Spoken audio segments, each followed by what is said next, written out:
Selamat pagi, siang, sore, ataupun malam Pak Yopi dan teman-teman. Pada kesempatan kali ini kami dari kelompok kelas A yang beranggotakan ada Ivan, ada Jong, ada David, dan ada saya Filippo Budiono. Nah, pada kesempatan kali ini kami akan membahas tentang seputar tugas AFL 2 yaitu anuitas dari anuitas sederhana, kemudian ada anuitas bertumbuh, kemudian ada juga anuitas variabel dan juga anuitas ditunda. Kita langsung masuk ke pembahasannya. Oke, kita langsung masuk ke pembahasan untuk soal pertama di sini studi kasus anuitas sederhana atau personal loan. Nah, di sini ada seorang bernama Pak Budi yang merupakan seorang pegawai swasta memiliki istri dan anak dua. Di sini Pak Budi ini memiliki gaji 15 juta per bulan, sedangkan istrinya tidak bekerja. Nah, sehari-hari ini Pak Budi hidup sederhana. Pak Budi ini memiliki rumah atas nama pribadi dan sudah lunas. Jadi tidak ada tagihan atau cicilan rumah di sini. Jadi biaya terbesar adalah biaya anak sekolah dan juga transport harian. Pak Budi ini rata-rata pengeluarannya per bulan itu 7 sampai dengan 8 juta. Pak Budi ini juga menyisihkan tabungan sebesar 1 juta per bulannya. Pada hari Senin ini ternyata terjadi sesuatu yang tidak diinginkan di rumah Pak Budi, yaitu salah satu atapnya jatuh dan plafonnya mengalami kerusakan. Sehingga Pak Budi ini harus memperbaikinya tentunya. Dan biaya yang harus dikeluarkan ini kira-kira 10 juta rupiah untuk renovasinya. Pak Budi ini berencana untuk meminjam uang ke beberapa bank supaya bisa memperbaiki rumahnya ini. Pada hari Selasa Pak Budi pergi ke Bank BCA dan di sana Pak Budi menanyakan semua syarat administratifnya. Dan dari Bank BCA ini Pak Budi mendapatkan informasi untuk pinjaman sebesar 20 juta rupiah, mendapatkan bunga 13% per tahunnya dan bunga harus dibayar per bulan selama 3 tahun. Pak Budi ini masih memikirkan kembali dan kemudian Pak Budi pergi ke bank lain, yaitu Bank Mandiri untuk mendapatkan pinjaman. Berikutnya Pak Budi di Bank Mandiri ini mendapatkan informasi untuk mendapatkan pinjaman 20 juta, bunganya adalah 12% per tahun dengan tenor maksimal 2 tahun. Kemudian Pak Budi juga ke Bank BRI untuk menanyakan pinjaman 20 juta dengan bunga 13,5% per tahun dengan maksimal 2,5 tahun. Jadi pertanyaannya ini, bank manakah yang paling menguntungkan bagi Pak Budi, paling memberikan kredit yang paling lunak dan mudah dipilih oleh Pak Budi? Jadi kita menghitung besarnya pembayaran tahunan, kemudian juga cicilannya, mana yang paling bisa menguntungkan Pak Budi, paling bisa eh, dibayar dengan Pak Budi dengan mempertimbangkan berbagai aspek dari penghasilan, pengeluaran, dan juga tabungan untuk Pak Budi itu. Nah, kita langsung masuk ke pembahasannya saja. Nah, untuk soal Pak Budi ini, kita menggunakan anuitas biasa. Kita ketahui bahwa Pak Budi ini punya pendapatan 15 juta per bulan, kemudian pengeluaran adalah 8 juta. Tadi dikasih range 7 hingga 8 juta, tapi kita ambil saja 8 juta untuk melihat yang maksimalnya. Jika dimaksimalkan pengeluaran 8 juta ini nanti sisanya berapa gitu. Jika tabungan 1 juta per bulan, kemudian memiliki sisa 6 juta dan 6 juta ini mungkin bisa Pak Budi dimanfaatkan untuk dana darurat. Sehingga jika dana ini digunakan semua untuk biaya renovasi, Pak Budi mungkin kesulitan untuk dana daruratnya, sehingga jika terjadi masalah lain, Pak Budi tidak punya cadangan. Jadi Pak Budi akan mengambil pinjaman di bank. Ini adalah penawaran dari setiap banknya, masing-masing pinjamannya ada 20 juta, tapi bunganya per tahun beda dan juga tenornya. Nah, kita mulai dari Bank BCA dengan 20 juta, kemudian bunganya 13% per tahun dan tenornya 3 tahun. Yang ditanyakan adalah A-nya, yaitu per bulan cicilannya. Cara menjawabnya adalah kita menggunakan rumusnya di sini A sama dengan PV atau present value per dalam kurung 1 dikurangi dalam kurung 1 ditambah I dipangkat minus N kemudian dikurung 2 kali dibagi dengan I. Nah, untuk Bank BCA ini per tahunnya adalah 13%, kita bagi dengan 12 terlebih dahulu di sini. Kemudian tenornya adalah 3 tahun atau 36 bulan. 3 dikali 12. Kemudian kita masukkan semuanya ke dalam rumus sesuai dengan urutannya. PV, kemudian ada I dan juga N. Kemudian dibagi dengan I kembali. Nah, di sini kita dapatkan hasilnya bahwa Bank BCA ini cicilannya adalah Rp673.879 per bulannya. Kemudian untuk Bank Mandiri adalah 20 juta pinjamannya, kemudian bunganya ada 12% per tahun dan tenornya adalah 2 tahun. Kita gunakan cara yang sama seperti Bank BCA dan kita dapatkan bahwa cicilan per bulannya adalah Rp941.469. Kemudian hal yang sama dengan Bank BRI, yang berbeda adalah bunganya adalah 13,5% per tahun dengan tenor 2,5 tahun. Untuk bulanannya adalah 1,125% per bulan dengan tenor 30 bulan atau 2,5 tahun di sini. Kemudian kita dapatkan cicilan per bulannya adalah Rp789.190. Dan ini adalah total bayarnya untuk Bank BCA, Bank Mandiri, dan juga Bank BRI. Nah, kita bahas kelebihan dan kekurangan dari setiap bank ini. Tentu saja setiap bank ini memiliki kekurangan dan kelebihan dari sisi Pak Budi. Untuk dari Bank BCA sendiri ini cicilannya paling murah kita lihat di sini adalah Rp673.879 per bulan. Pembayaran cicilannya ini masih sangat masuk akal dibandingkan dengan sisa pendapatan yang disisihkan oleh Pak Budi. Di sini 6 juta, kemudian ada tabungannya 1 juta. Semisal kita mengurangkan Rp673.879 ini dari sisa pendapatan Pak Budi ini masih masuk akal. Kemudian bunga pinjaman berada di peringkat kedua dari 3 penawaran. Ini salah satu yang paling mendekati yang paling bawah. Di sini 13% dari 12% dan juga 13,5%. Kemudian tenornya paling lama yaitu 3 tahun. Kemudian kekurangannya dari ini semuanya adalah Bank BCA ini secara total pembayarannya itu paling mahal. Kita lihat di sini paling tinggi. Walaupun cicilan per bulannya paling murah, tetapi tenornya panjang sehingga jika ditotal maka akan semakin mahal. Nah, kemudian adalah Bank Mandiri, total pembayaran ini paling murah dibandingkan dengan bank-bank yang lain. Tetapi pembayarannya ini cicilan bulanan ini masih masuk akal juga jika dibandingkan dengan sisa pendapatan. Tenor pembayarannya ini paling pendek, hanya 2 tahun dengan bunga 12%, sehingga jika ditotal akhirnya total pembayarannya itu tidak akan lebih dari yang lain. Kemudian yang tadi saya jelaskan bunga pinjamannya paling rendah.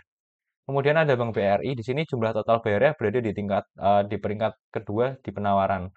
Jadi total bayarnya ini berada di tengah-tengah, tidak terlalu mahal juga tidak terlalu murah. Kemudian cicilan bulanannya juga berada di peringkat kedua di penawaran. Cicilan bulanannya adalah ini 789 ini ada di tengah-tengah dari 941.000 dan 673.000. Kemudian pembayaran cicilan bulanan ini masih masuk akal dibandingkan dengan sisa pendapatan. Tenor pembayarannya ini sedang, berarti ada di tengah-tengah, tidak terlalu mahal juga tidak terlalu murah jika dibandingkan dengan 3 bank ini. Tapi memiliki kekurangan yaitu bunga pinjamannya paling mahal. Di sini 13,5%, walaupun tenornya berada di tengah, tetapi akan lebih mahal jika dibandingkan dengan 2 tahun dengan 12,5%. Sehingga dari soal ini kami menyimpulkan bahwa Bank Mandiri adalah bank yang paling oke untuk diambil dengan Pak Budi, diambil oleh Pak Budi. Kami condong memilih Bank Mandiri karena paling menguntungkan, namun juga tidak melepas kemungkinan bahwa Pak Budi ini dapat mengambil penawaran dari bank lain untuk maksud dan alasan yang Pak Budi miliki. Misalnya untuk tenor yang lebih lama, jika Pak Budi ingin membayar lebih lama dengan cicilan yang lebih kecil. Kemudian juga ada misalnya Pak Budi ingin mengambil Bank BRI, tapi untuk Bank BRI ini kami tidak terlalu menyarankan karena eh, perbedaan dari dua bank lainnya dengan Bank BRI ini tidak signifikan. Justru Bank BRI ini paling tidak menguntungkan karena 2,5 tahun dengan bunganya lebih besar. Nah, untuk pembayaran lebih awal ini menjadi salah satu opsi yang bisa diambil oleh Pak Budi. Pembayaran lebih awal ini dapat menguntungkan bagi Pak Budi karena pembayaran lebih awal ini dapat memangkas bunga bulanan yang muncul setiap jatuh tempo pembayaran bulanan. Jika pembayaran dilakukan lebih awal dari tenor yang disepakati, maka sisa dari bunga bulanan yang tidak jatuh tempo ini akan tidak dihitung. Walaupun demikian, pihak bank pasti akan memberikan penalti untuk Pak Budi karena pembayarannya di awal. Karena bank ini menggunakan bunga ini sebagai eh, biaya dari peminjaman. Jadi jika bunganya yang di akhir dari 24 misal terbayar secara penuh di bulan ke-14 padahal tenornya adalah 2 tahun. maka 10 bulannya ini bunga 10 bulan ini akan tidak ditagihkan sehingga akan berubah menjadi penalti untuk Pak Budi. Nah, ini adalah contohnya untuk Bank Mandiri sendiri jika dibayar eh, lebih awal 14 bulan, maka bunganya yang awalnya adalah 12% menjadi hanya 10,28%. Kita bagi 12% dengan 14 bulan, kemudian kita kalikan dengan 12 untuk mendapatkan per tahunnya, yaitu 10,28% per tahun atau 0,86% bulan. Nah, itu adalah pembahasan untuk soal nomor satu. Kita lanjut langsung ke soal nomor 2. Berikut studi kasus kedua adalah anuitas ditunda. Sebuah perusahaan berencana untuk menginvestasikan 200 juta dalam sebuah proyek yang diharapkan memberikan arus kas tahunan sebesar 50 juta. Namun arus kas ini baru bisa diterima setelah 3 tahun pertama. Suku bunga yang relevan untuk investasi ini adalah 10% per tahun. Jadi di sini kita akan menghitung nilai sekarang dari arus kasnya yang diharapkan dari proyek ini dengan menggunakan konsep anuitas ditunda. Kemudian kita memutuskan apakah perusahaan harus melanjutkan investasi ini atau mencari alternatif lain. Berikut kita lanjut ke pembahasannya. Jadi, penjelasan soalnya, yang pertama, sudah diketahui bahwa kita melakukan investasi proyek seharga 200 juta atau sebesar 200 juta.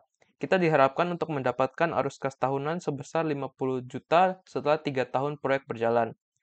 Terus suku bunga yang diberikan oleh bank atau suku bunga yang relevan itu adalah 10% per tahun. Penjelasan anuitas ditunda adalah anuitas yang periodenya berjalan setelah beberapa periode tertentu. Perhitungan anuitas ditunda dimulai dengan menghitung present value atau PV dari periode yang ditunda.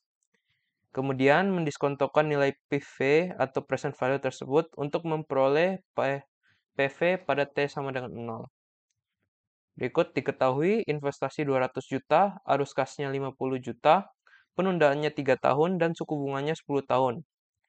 Yang ditanyanya adalah N atau periode berikutnya, atau saat present value lebih besar sama dengan modal.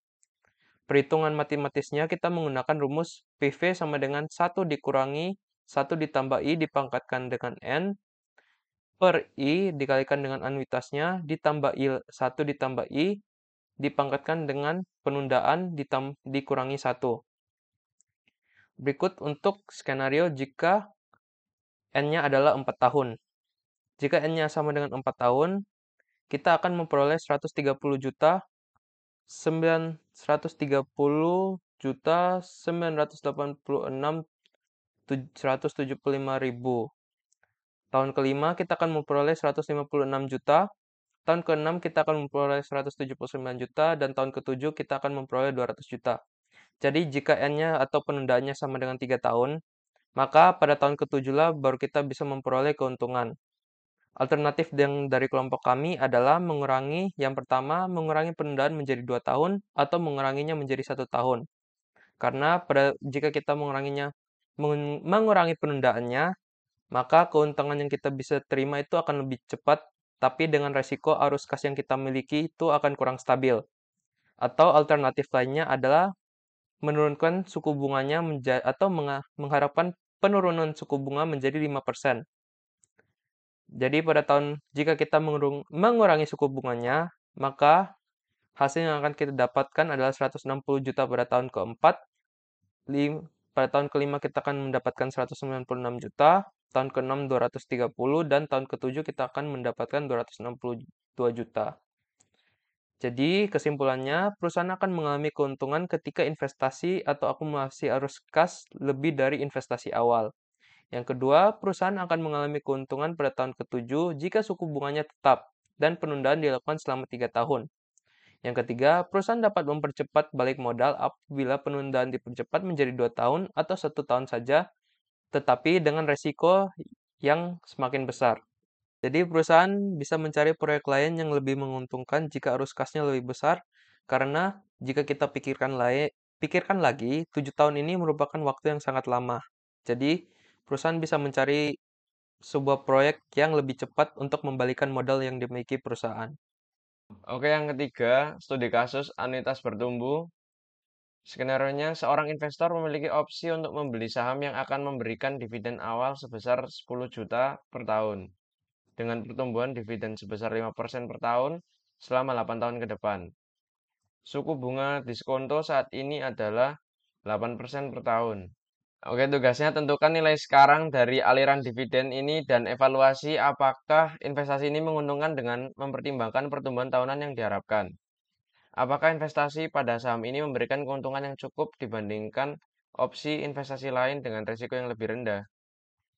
Oke, langsung saja kita ke Excel-nya. Dan yang soal ketiga itu anuitas bertumbuh.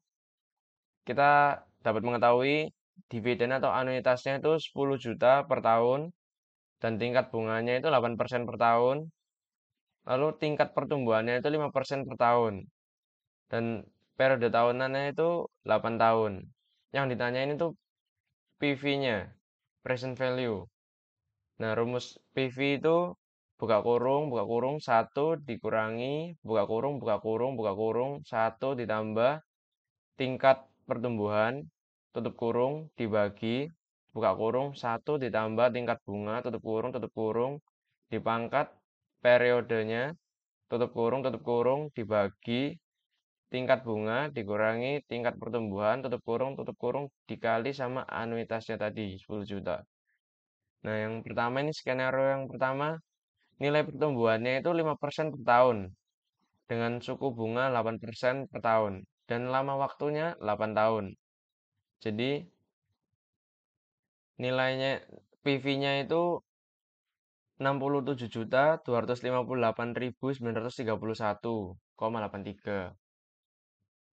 Nah, itu rumusnya itu kita masukin 1 dikurangi buka kurung, 1 ditambah itu tadi tingkat pertumbuhan yang 5%, terus dibagi 1 ditambah tingkat bunga 8%, dipangkatkan dengan periodenya yaitu 8 tahun, lalu dibagi itu sama tingkat bunganya 8%, terus dikurangi sama 5% yaitu tingkat pertumbuhannya, lalu dikali sama anuitasnya 10 juta. Jadi hasilnya itu 67.258.931. Nah, yang skenario kedua itu tingkat pertumbuhannya itu skenario 2 suku bunganya itu 10% per tahun. Nah, itu nilai pertumbuhannya 5% per tahun dan lama waktunya 8 tahun. Itu nilai PV-nya itu menurun. Rumusnya masih sama kayak yang tadi. Terus skenario 3, apabila suku bunganya 10% dan tingkat pertumbuhannya 12%, maka PV-nya akan lebih tinggi, senilai 77.527.547. Nah, lalu lanjut ke skenario keempat, apabila suku bunganya 5% dan tingkat pertumbuhannya 12%, maka hasil yang kita dapatkan yaitu lebih tinggi lagi, 84.421.465. Nah, pembahasannya, ketika suku bunga lebih besar dari pertumbuhan, hasil dari investasi tidak bisa maksimal. Kenaikan, jadi seperti skenario 2, apabila suku bunganya itu lebih besar dari pertumbuhan, jadi hasilnya itu akan kecil atau tidak maksimal. Lalu yang kedua, kenaikan suku bunga yang tidak diikuti dengan pertumbuhan akan mengurangi keuntungan. Jadi suku bunga yang tidak mengikuti dengan pertumbuhan akan tidak mendapatkan hasil yang maksimal juga, sama sih kayak yang nomor satu. Lalu yang ketiga, kenaikan suku bunga yang diikuti dengan pertumbuhan yang lebih signifikan akan memaksimalkan keuntungan.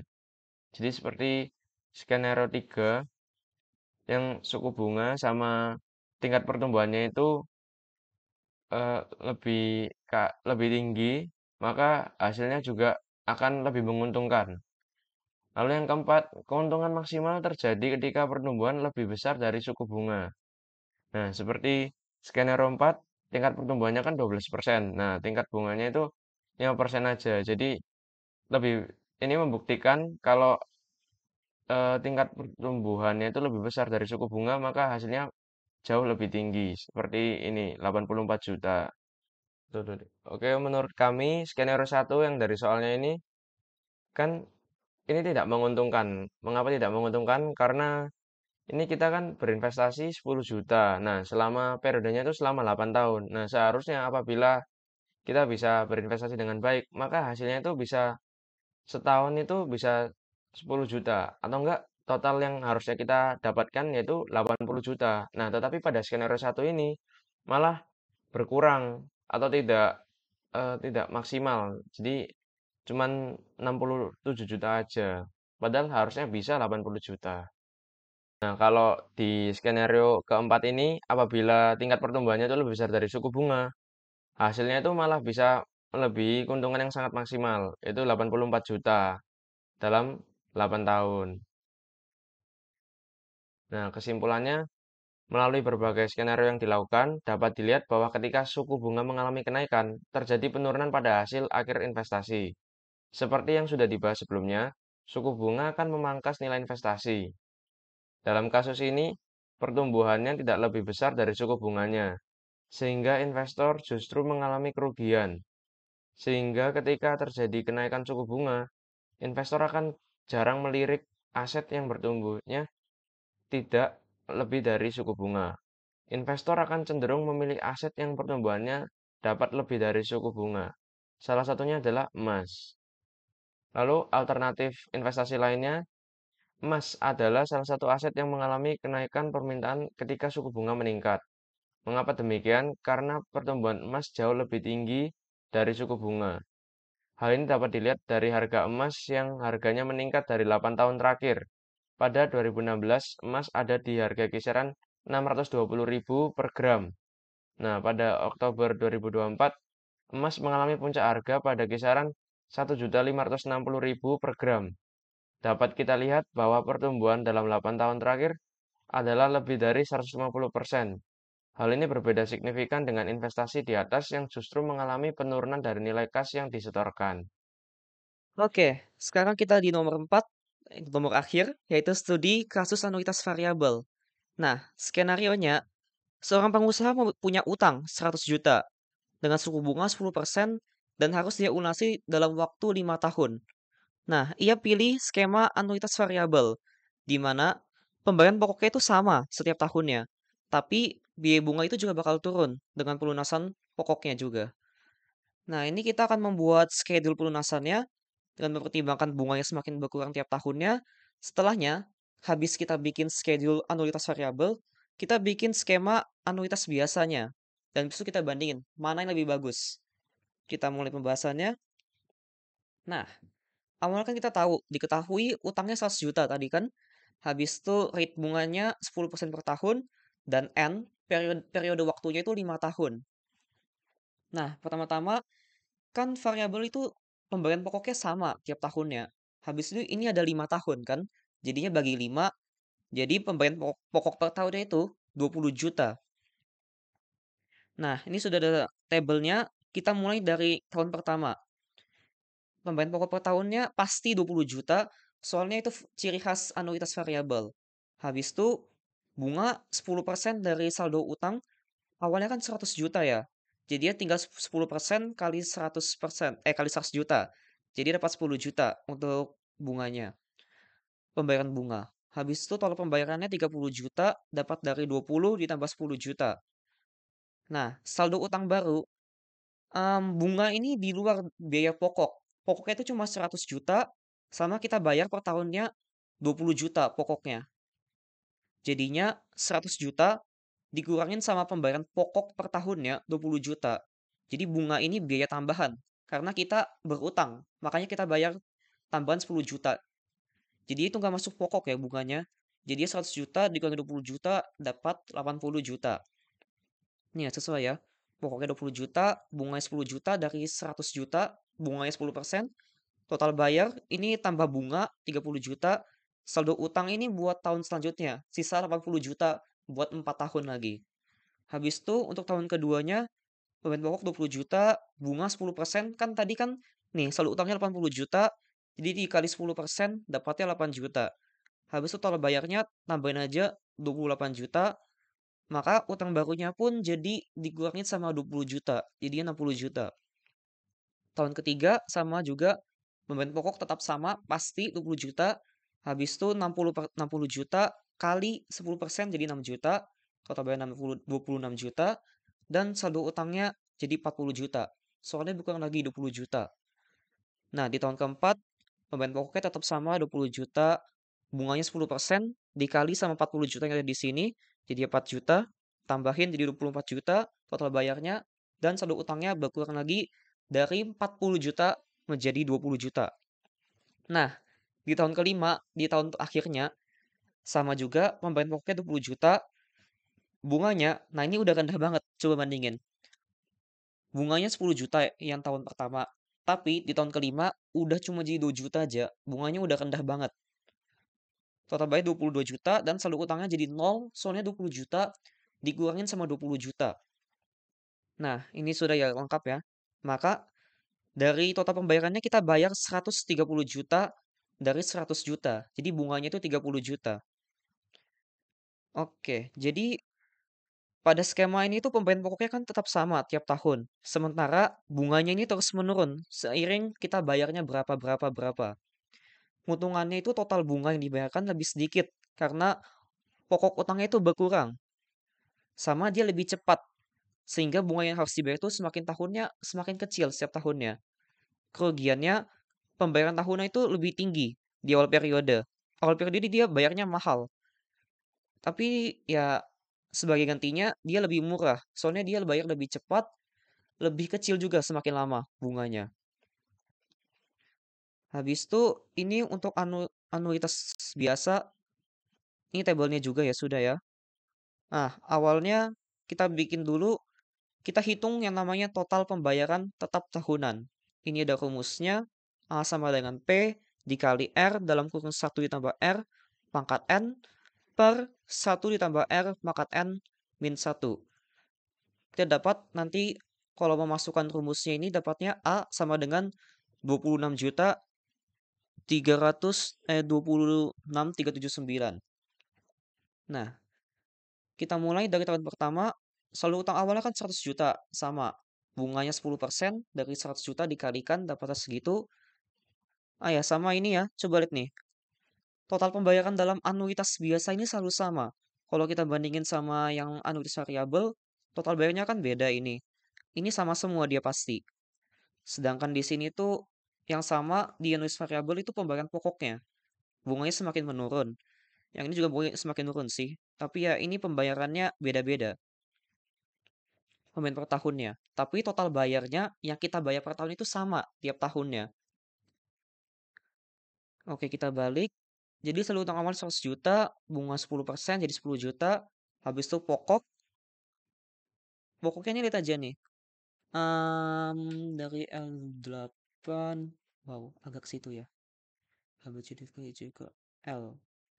Nah, ini ada 8. Pokoknya 26 juta dikurangin sama bunga. Bunganya 10%, 10 juta, jadi 26 juta dikurangi sama 10 juta, dapat 16 juta segini. Maka saldo utangnya pun tinggal 100 juta dikurangin sama 16 jutanya ini. Dapat 83 juta. Habis itu di tahun keduanya, kita masukin lagi dari sini ke sini saldonya, bunga 10%, jadi angkanya agak lebih gak cantik daripada yang sebelumnya. Habis itu dikurangin sama pokok 26.380 nya ini kita kurangin lagi sama bunganya. Jadi 26 juta dikurangi sama 8 jutanya ini hasilnya 18 juta. Habis itu kita kurangin lagi sama saldo utang awal jadinya adalah 65 juta. Tahun ketiga kita ini lagi ke bawahin bunga 10%. Habis itu A-nya ini dikurangin lagi sama bunganya. 26 juta dikurangi 6 jutanya segini jadi 19 juta.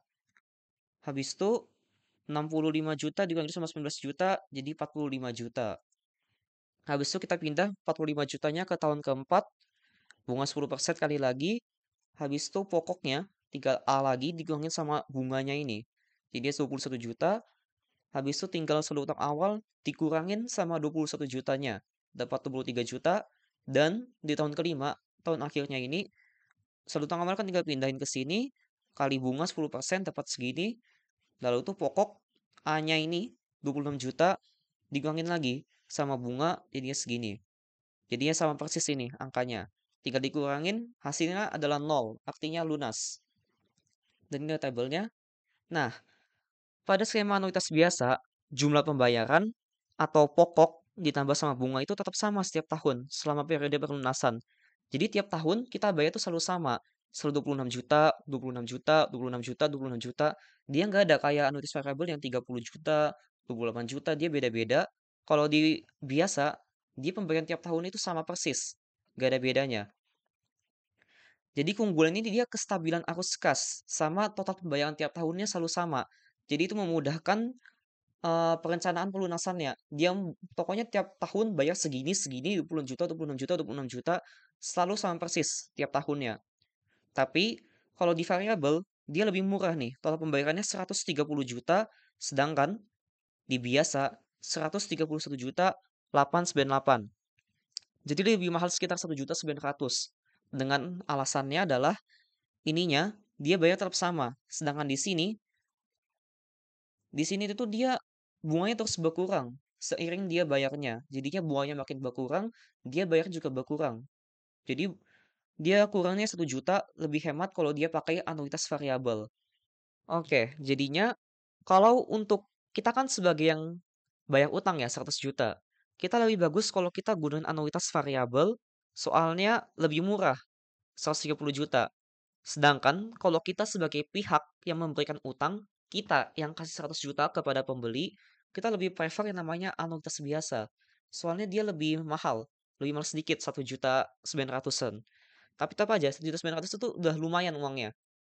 Jadi sebagai yang menerima yang membayar utang, kita pilih anuitas variabel, sedangkan kalau kita sebagai yang kasih utang, itu pilihnya anuitas variabel biasa. Anuitas biasa maksudnya. Dan itu saja. Terima kasih.